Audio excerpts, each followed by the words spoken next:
All right, guys, there is a lot happening around clarity this week. And not only that, but you've got the Fed, of course, starting to maybe create a new strategy here. So, of course, we are bringing back my co host, and that is Miss Rebecca Walzer coming in from Walzer Wealth Management. How are you, Rebecca? I'm great, Paul. So glad to be here. Thanks for having me. Lots to talk about. It's going to get crazy this week. And this week is getting crazy for one major reason.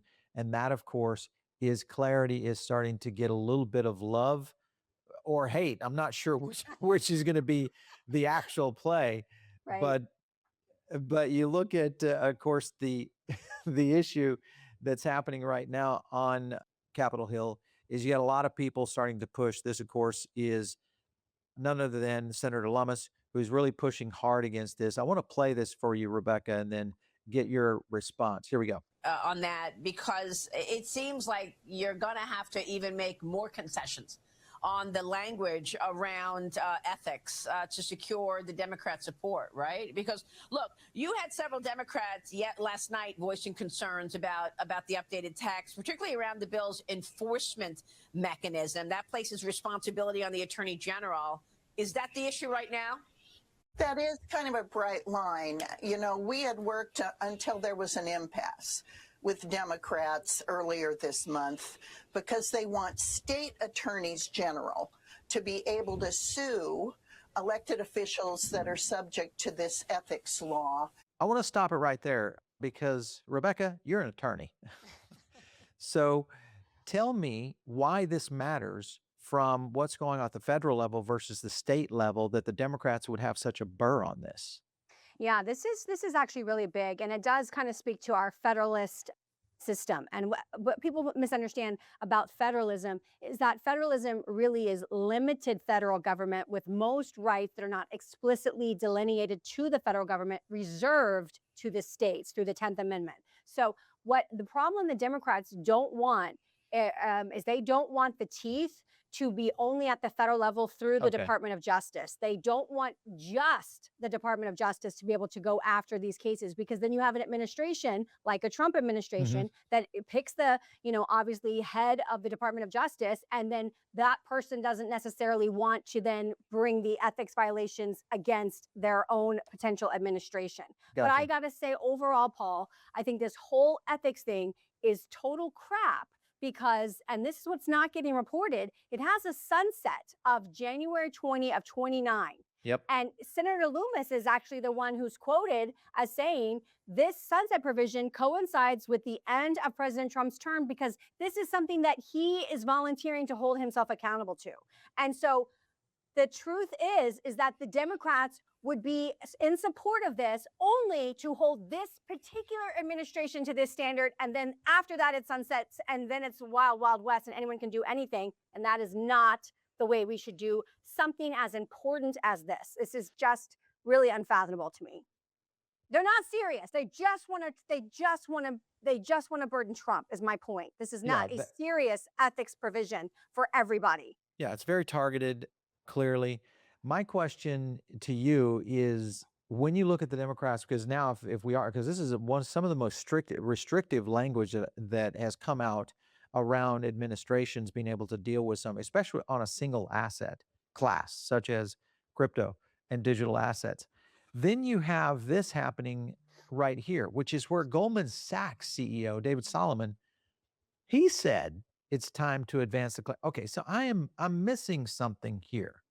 Please explain to me why the banks are all of a sudden behind this. Is there something in this provision that potentially from the Democrat side or from the banking industry that makes this a little bit more palatable? What do you think? I think that this is the beginning of the tokenization process of all assets.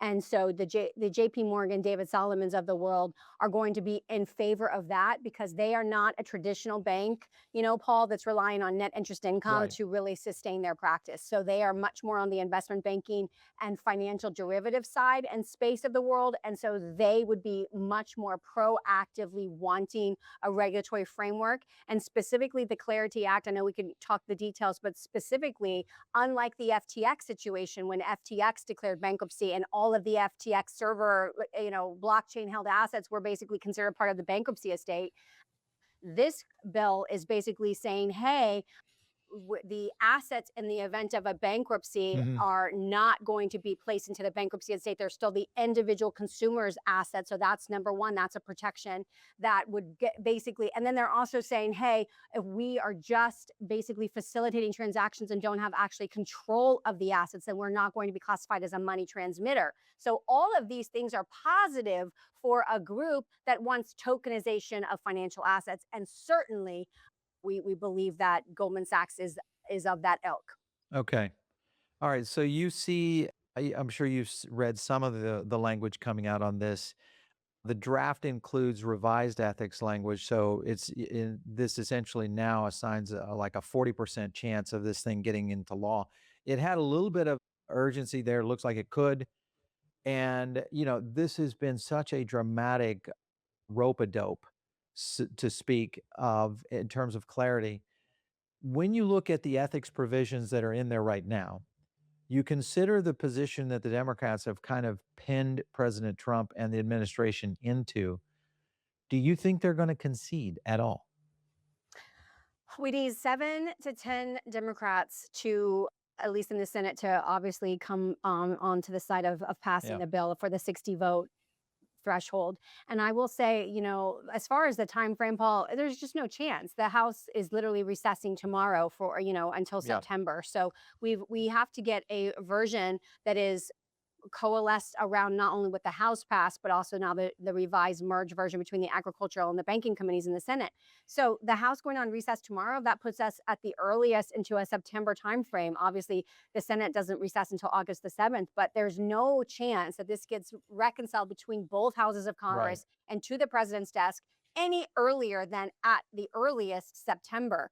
And I just got to say, I just want to publicly say and put it on the record, if this is what they end up passing, if this is the concession, this makes them look horrible. This makes the Democratic Party look terrible because Mhm. it basically says this is literally, we really care about the ethics at all. We just care about, making President Trump not be, handicapped. He can't do anything. There are other concerns around ethics. Obviously, you already mentioned that just the support of the enforcement function. Is it going to be the Department of Justice?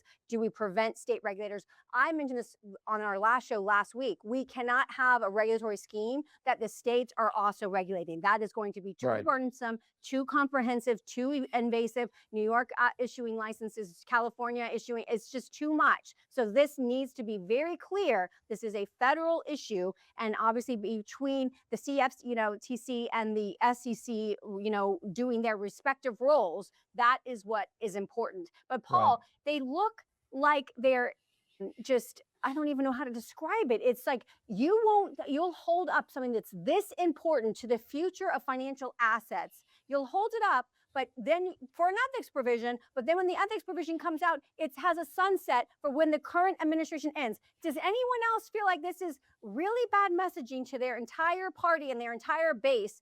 We don't really care. We just want to prescribe and restrict this one person. The only other thing I'll say about the ethics provision is, of course, it only applies to the actual office holder and a spouse, and the kids are accepted, which obviously we already know there's some designs out there that that have involved the children. So that's one thing. And of course, the other thing is that you either have to put it into you have to you have to sell it, or you have to put it into a blind trust. Blind So trust. yeah, it's unbelievable. I'm really shocked about this ethics provision setting. You've probably heard me mention Uphold before, and there's a reason I keep talking about them. Uphold makes it incredibly easy to bridge the gap between your portfolio and the real world. This has not been done before. Their Uphold Debit Card is the best example of that. It lets you spend your crypto or your cash anywhere Visa is accepted, all while earning 4% back in XRP on every purchase. It's the easiest way to stack rewards on your daily spending. Download the Uphold app for more and get started. Does this look like, because could this end up putting more pressure? Because remember, there's a lot of Americans that hold crypto, and it's growing. It's upwards of 80 million now. you're talking about almost, what is that, 20%, 25% of the population that potentially has some sort of exposure, whether it's an ETF or it's, direct exposure in the assets class. Then you have Patrick Witt going on, and he was saying this thing right here, which is kind of surprising to me because doesn't, to your point, it kind of puts the Democrats in the crosshairs here because he thinks they'll ultimately cave on this. So to your point, if they are caving on this under this new ethics provision and they're targeting essentially and utilizing lawfare, so to speak, to essentially cut out this administration, and then reopening that to the next administration and themselves, do you think the American people are not seeing through this and are going to vote this way out of this come midterms? I don't think they're seeing through it, Paul, because I think it's very much obfuscated. I mean, I'm in this market, in this industry. I obviously get the alerts. I drill down. I actually read the language, but I had to really, search out this information. I didn't see any headlines or any standard traditional financial reporting about the sunset provision at all.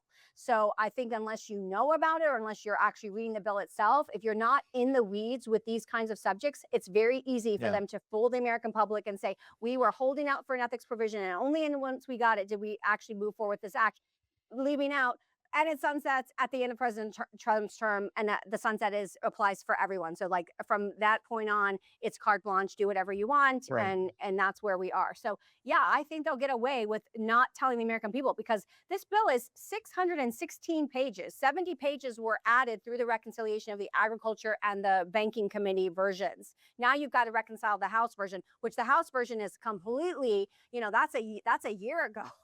Yeah. That's a long time ago. It doesn't have any of these provisions. So it's going to take time and we're going to have the support of Democrats. And I think they look bad. I think this looks horrible, but I think they'll get away with it again. Yes, because people do not care. They're so in their social media. They don't have time unless they're in the weeds of this industry like you and I are. No, they don't know. They don't care.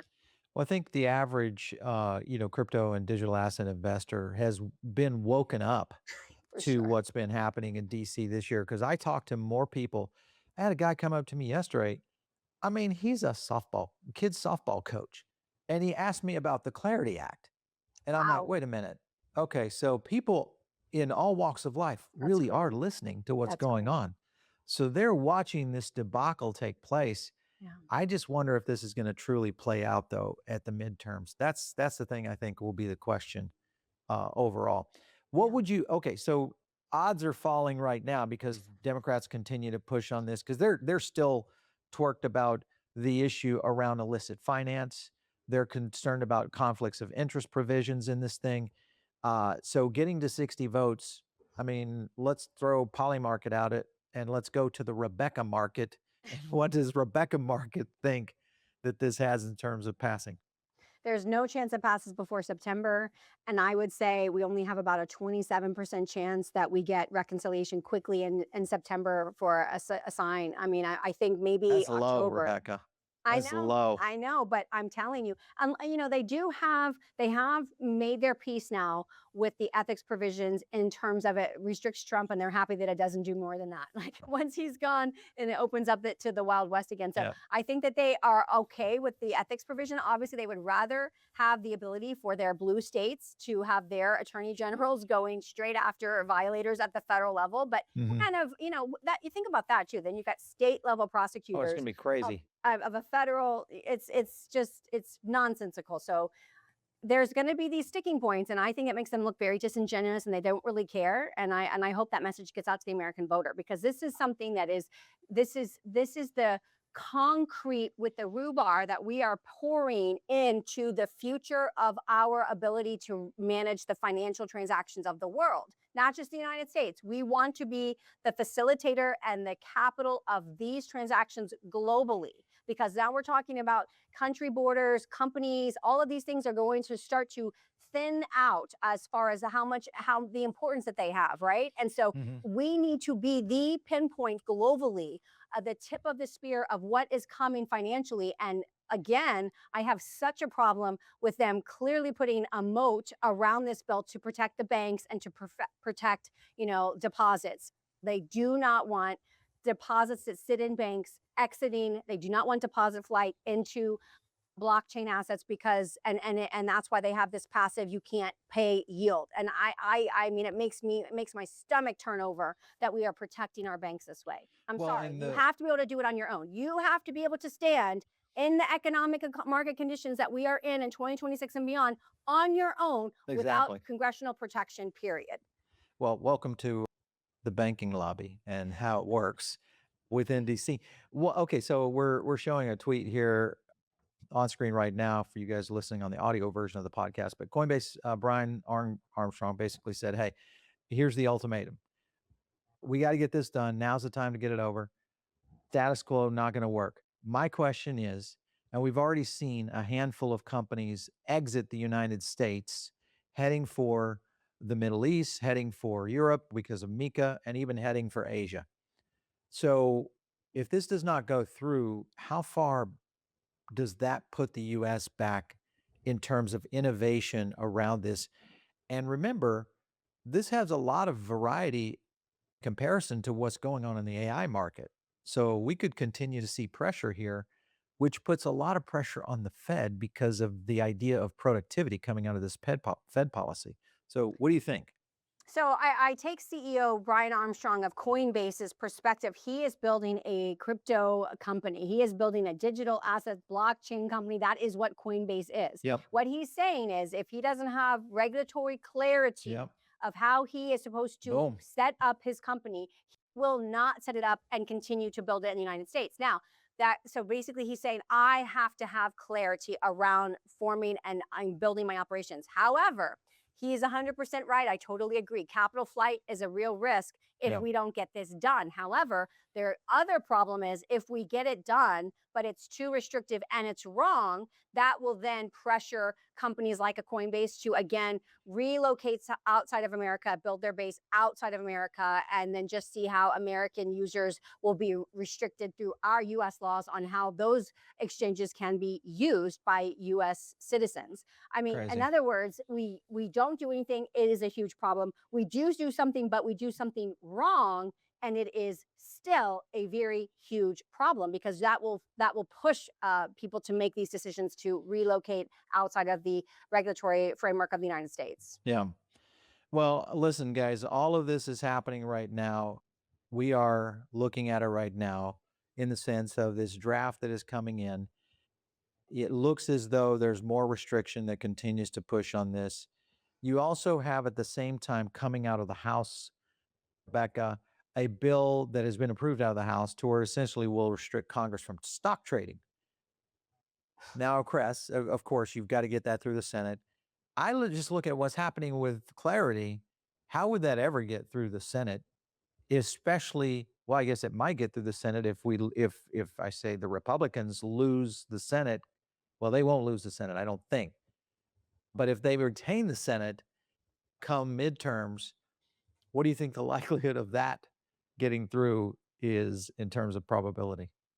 I mean, I don't want to disparage all sides of the entire elected political body of the United States, but I don't believe that there is real, true belief Mhm. and restricting Congress from either party, to be honest, on insider trading. We have massive egregious examples of people go on both sides, on both parties, going into Congress making only what we're supposedly making the congressional salary, which again is less than $300,000 a year, Mhm. and you're coming out a multimillionaire. There is something wrong, and I don't believe the appetite is on either party to fix it. And if I was ever questioning if that was true or not, this ethics provision that sunset these Exactly. companies Yeah. obvious Yeah. just Ex- really enforces the fact that I do not believe that either the Republicans or the Democrats really have an appetite to stop insider trading. They just don't. And that's a problem. That's a problem for us American citizens that know that our entire elected government is not opposed to, inside trading deals that will make them, personally Yeah. rich. Welcome to America for sure. The Fed, let's get into that for a second. Nick from Wall Street Journal basically put out, yes, we're going to have FOMC meeting. We had a press conference scheduled now next week on July 29th. Here's my question. Warsh is watching energy prices skyrocket to what's going on right now. We're over $100 a barrel on Brent. we have got the situation that's happening around a potential AI purge because you've got now new Kimi 3 just gets in, which is like a baby in terms of size in comparison to Anthropic, that is going to come in and possibly attack the hyperscalers in the sense of valuation and seeing these big companies start to maybe lose productivity positioning in the United States. What I'm talking about is AI. So if Warsh doesn't have productivity to lean on, he's got rising oil prices. What seems to be stabilized job numbers coming. How does he play this next week? Yeah, he is in a rock and a hard place. And I think that saying comes from the Odysseus's voyage when he was having to pick between whether he was going to have the ship go up against the rocks or the Yeah. sirens. This is where that comes from.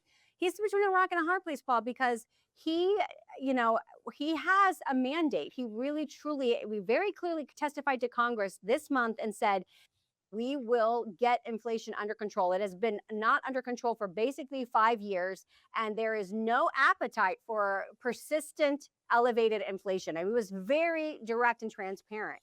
So that sounds very, very, very hawkish if you know that your energy prices are, clearly inflationary. I mean, we know that our PI and our CPI dropped precipitously as soon as the 90 or the 60-day MOU was announced, and we went into that we thought everything was potentially going well. So we know that it drops that fast. But look, back up to over $100 a barrel, he knows. And then the other thing is that he can't say, well, we're going to, like Powell really had this habit of saying, we have to wait to see what the data tells us. Like he would love to just give you the future of wait and see what the data then tells us. We're very data dependent. Warsh doesn't want to prognosticate. He doesn't want to give us any kind of future inclination at all. And that's good, but they are very data dependent. And he's also said he doesn't believe in the data. And he's created a task force to get new updated sources of data. So he knows that whatever the numbers that are coming in, they're trailing now what's actually happened with the escalation in Iran and really put us back into, unfortunately, a more inflationary position, which I cannot believe, but I literally looked at all the probabilities right before we started. And the probability for a 25-bit hike in July, just next week, it's almost 40% now, Paul. It's 37.9%. This is crazy. It is crazy. We are almost at a 40% probability of a 25-bit hike next week. Now, when you look at that, you look at, okay, well, what does September and October and December look like? Because we have 4 meetings left this year. In September, by September, we have a 55, almost a 56% probability that we will be at the 3.75 to 4% range. And then there's almost a 30% probability that we could get a second rate hike, taking us to the 4.25 range. Yep. In September, when you go down all the way to December, basically, we only have a 7% probability right now that we will still be status quo at current rate 3.5375. Only a 7% probability. Yeah. So Not that good. is a huge problem. And I really do believe that I'm trying to relegate this situation with Moonstruck and Kemi as something like what happened with DeepSeek, and that maybe it's not like we thought. DeepSeek recreated, Mythos for $5 million. It turned out that was not true, that they had spent actually a lot more money. But the truth is, if this Kemi, the largest open source thing that has been presented now, if it can emulate, it doesn't have to have all of the functionality. It just has to be enough functionality. If it can provide enough functionality at a much cheaper price point, you can go two ways with that, Paul. You can either say, wow, that really threatens the hyperscaler CapEx that we have projected through fiscal 2028, because why would we spend so much on more expensive but yet inferior? Why would we do that? That doesn't make sense. You could look at it that way, which is a big concern. Or you could look at it the other way and say, well, if there's these economies of scale at functional levels now, perhaps we can incorporate those and then still spend the same CapEx that we're wanting, but just get that much more bang for the buck because we can incorporate the cheaper price model that China is now just demonstrating. So either way, one is a good thing and one is not a good thing, because it would really jeopardize the CapEx spend that we have projected. Yeah. This is something I was talking about this morning on X, and it was reference to Google's first quarter of negative cash flow. So, guys, I want you to look at this for a second because this is a very intriguing chart. They have never been in negative cash flow. Never. This is the first time we've seen negative cash flow. And if you, my follow on tweet on this, because I just said, a first sign of hyperscaling, feeling the pinch, this is the number on hyperscalers right now in terms of the spending balloon that has been taking place. So, Yep. if you look at that chart, then you look at the opposite of that with Google, which is one of the biggest ones out there. Are we nearing that top? And if we are, Rebecca, does that mean that we could see the S&P 500 start a full retracement in the next few months? What is your opinion? I mean, I think you actually said it yourself at the very beginning of the show. You touched on it, and I thought, oh, he doesn't know how salient that point is. If we do not have true utility in how we are developing AI, if China can do it cheaper, faster, better, the world will migrate to where it is best to develop and deliver. So it is this is the only thing this is what your point that you made earlier, the only thing that will keep us from flat out going in through the worst financial transition in the history of time, because we're leaving the fiat system and we are going to the blockchain. We are leaving the money multiplier system, that everything is hidden from your system. We are leaving that behind and moving to blockchain. Yep. And as we do that, if we don't have the AI functionality exponentially improving where this market can go, then no, I think we will have the worst financial transition, and that will mean, the Great Depression will not, it will look like a blip compared to, you're talking about the end of an entire way of existing financially and the beginning of something new. And if it is not centered here in the United States, that's a problem, major problem. It's just unbelievable. It's unfathomable, really. It's so hard to quantify even in my mind how bad. Yeah, and I'm just showing you guys kind of the front end code arena. Basically, this is the builders. This is showing where this one open source project that has already just skyrocketed here in comparison to what's going on in the US. That's where Chemi K3 ranks number 1 over Claude, Fable 5, over GPT 5.6, and over GLM. So this essentially has taken all of the language models that we've got out there within the US and has circumvented that based around what we're seeing on front end code arena. So this means, guys, that to Rebecca's point, if this starts to shift the dynamic and you look at the hyperscalers impact, these major companies that were planning IPOs in the US, then of course you look at the semiconductor market right behind it. That gets affected, and now we have something like losing true power, which will dictate the next financial evolution globally, maybe outside the US. So pretty big times here, Rebecca. We may be watching history play out.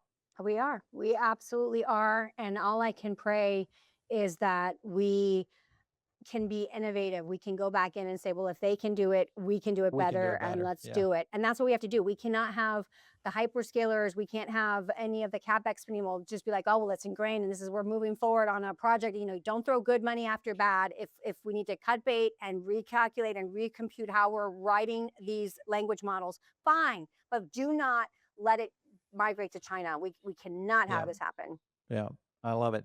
Listen, we're going to do this and much more. You guys can only find this here on the Digital Streets, which is a special edition, of course, of the podcast. And Rebecca is always coming on. Very kind of you to spend your time with us today. Thank you so much for stopping in. Thank you for having me. Thanks, Paul.